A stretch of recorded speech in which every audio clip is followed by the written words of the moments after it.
Thanks very much for staying with us. Time now for Eye on Africa.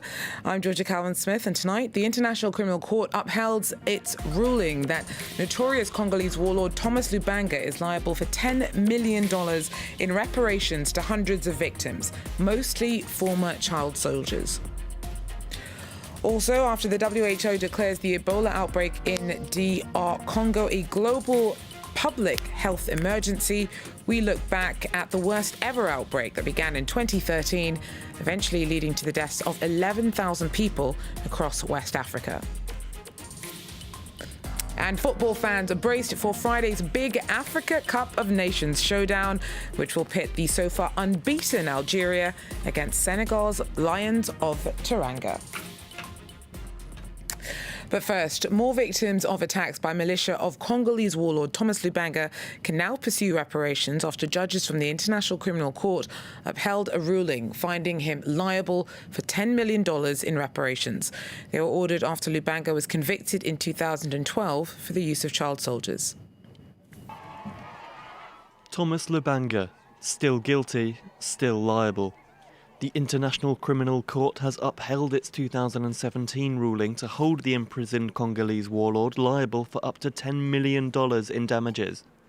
It has also opened the way for new victims to step forward. So far, 425 former child soldiers recruited by Lubanga between 2002 and 2003 are set to receive some kind of compensation. In 2012, he was convicted of war crimes committed in Ituri, a mineral-rich region in the northeast of the Democratic Republic of Congo.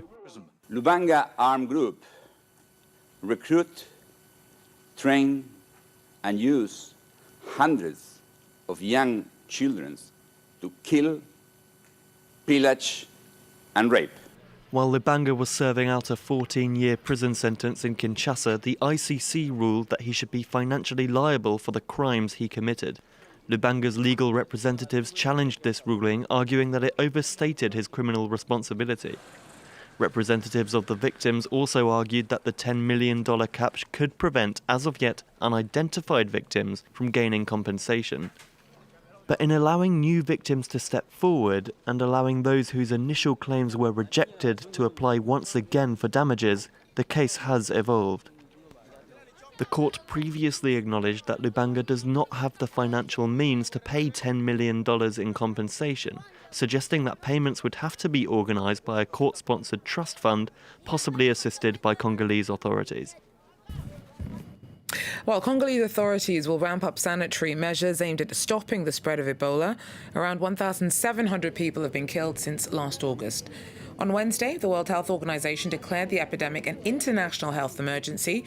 It's the second worst outbreak in history, the worst beginning in Guinea in 2013 and leading to the deaths of 11,000 people. The baby in this picture is Emile Wamuno. He's the first person who died from the 2013 Ebola outbreak in West Africa. Here in the Ghanaian village of Miliandou, his father Etienne lost 2 children and his wife because of the virus. Some experts have linked Ebola to the consumption of bats, but Etienne is very sceptical. They said Ebola came via bats, but that's a lie. Our grandparents and parents ate bats. We eat bats. It's a lie. Scientists do not know where Ebola comes from, but based on the nature of similar viruses, they believe it is animal-borne. Local hunters disagree. Many here say Ebola was spread on purpose by ill-intentioned people. Ebola killed most of the people in our village. But after Ebola, I continued hunting bushmeat. If I don't, how can my family survive? They tell us not to eat bats. Well, for that to happen, they have to provide us with food to eat. Many villagers say NGOs and the government delivered nothing. Some aid organizations say that is untrue. It's true the outbreak began there, but they did benefit from aid programs.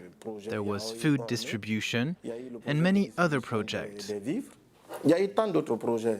2013 outbreak officially ended in 2016 and killed more than 11,000 people in West Africa during that period. Now, thousands of people turned out to a rally in Khartoum to honour fallen protesters on Thursday, a day after the Transitional Military Council and protest leaders signed the beginning of a deal for the return to civilian rule in the wake of April's ousting of former strongman Omar al-Bashir. At least 128 people were killed in June in a crackdown on a sit-in outside of the Defence Ministry. Well, since 2017, people living along the Niger River Delta have been occupying a Shell oil platform in a bid to put pressure on Nigerian authorities to sell its license to a local company. Communities living nearby blame the oil firm for cynically causing and exploiting an environmental catastrophe. Francis Dejihar is just one of tens of thousands of people living in Nigeria's Niger River Delta, eking out a living from fishing. But he, like most here, blames oil firms for a huge amount of damage to the environment and local livelihoods. If you see all this mangrove, it's spoiled, killing. The fish, and fish where they come here, the oil go, they kill the fish. Even crayfish, even crab, all go die. At the heart of the Belema and the Foinama people's concerns, a Shell Petroleum Development Company facility, which accounts for 45,000 barrels of oil and 135,000 metric tons of gas per day. They occupied the SPDC platform 2 years ago in the hope its license would be granted to a local firm. Shell says it's invested $300 million into developing local communities like this one, something they deny, and they've now called for action. President Muhammadu Buhari set up a special fact-finding committee to visit the area to see the level of neglect, backwardness, and suffering of a people that have hosted SPDC for over 40 years, with a view to setting us free from the evil of SPDC. It's not the only issue Shell is facing locally. The company is currently on trial alongside Italian corporation Eni over corruption allegations in the exploitation of another oil field in the region. Now, football fans across Africa are braced for Friday's big Africa Cup of Nations showdown, pitting the so far unbeaten Algeria against Senegal's Lions of Teranga. They've only ever made it to one other final back in 2002. Our Simon Harding tells us more.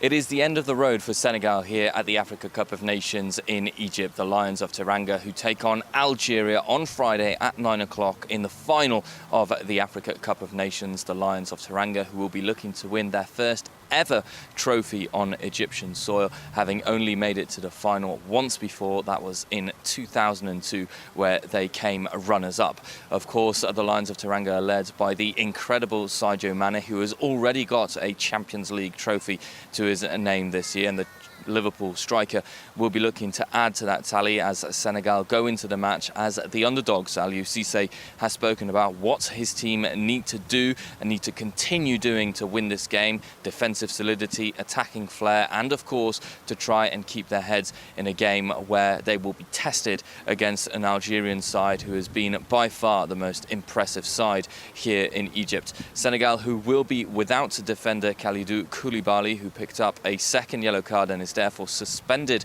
for this game against Algeria. It is a blow for the Lions of Teranga, with the coach still needing to make sure and decide which player will come in to try and replace him. And of course, on the other side, Algeria have been in fine form. Jamel Belmadi has regimented an Algerian side which is stuck together, which are vying to play together and to win their second Africa Cup of Nations after winning their first in 1990. And of course, this is the first time they've reached the final since winning that trophy against Nigeria back in Algiers. So it is set to be a very open game with contrasting styles of play. Algeria with free-flowing attacking play, and of course Senegal on the other hand perhaps more defensive, more solid, but with that spark at any given moment led by Sadio Mane, who can swap the game in their favour. A match which kicks off at 9 o'clock at the Cairo International Stadium. Simon there for us, keeping an eye on things in Egypt. Now, the clash will pit two 43-year-old coaches who grew up in the same Parisian suburb against each other. Algeria's Jamel Belmadi and Senegalese rival Aliou Cissé are both from Champigny-sur-Marne and were born just a day apart. Well, our team in Dakar caught up with Cissé's family in the Senegalese capital a day ahead of the big match. You have the dad, Mamadou Cissé, which everyone calls Pa Cissé. Alassane Cissé is the youngest in the family. United in their unwavering support for the Senegalese head coach, Aliou Cissé's family is nervously anticipating Senegal's winner-take-all match against Algeria on Friday. I am ever so proud. That says it all. So good luck to Aliou and good luck to his team. Honestly, I feel sorry for him. He's lost weight during this Cup of Nations. No, seriously. When I look at him, my heart aches a little. The family's planning to watch the final together at home. To put all the chances of success on the side of the national team, known as the Lions, the Cissé family is doubling up on prayers. They're led by El Hadj Baba Sow. He's a marabout, a religious leader. The close friend of the family is also an avid football fan. The Algerians don't stand a chance. We'll beat them hard. That's the message of all the marabouts of Senegal to the Algerian people.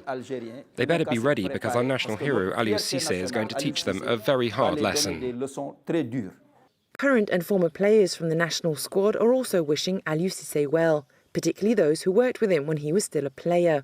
His former coach, Abdoulaye Sarr, still remembers the old days fondly.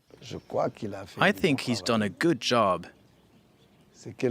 He's someone who doesn't lose a lot of matches, who has a fairly consistent, strong team. The whole country is behind them. So what we wish for them is to hold that cup high and bring it back to us in Senegal. It would really bring so much joy for the whole country if this wish came true. It's the second time that Aliou Cissé has brought the Lions to the brink of victory in the Africa Cup of Nations, once as a player and now as coach, but he knows the score. A nation of football fans are hoping that under his leadership, Friday's AFCON Final will be a game changer. Well, that's it for Iron Africa. Thanks very much for joining us. Do so again. Take care.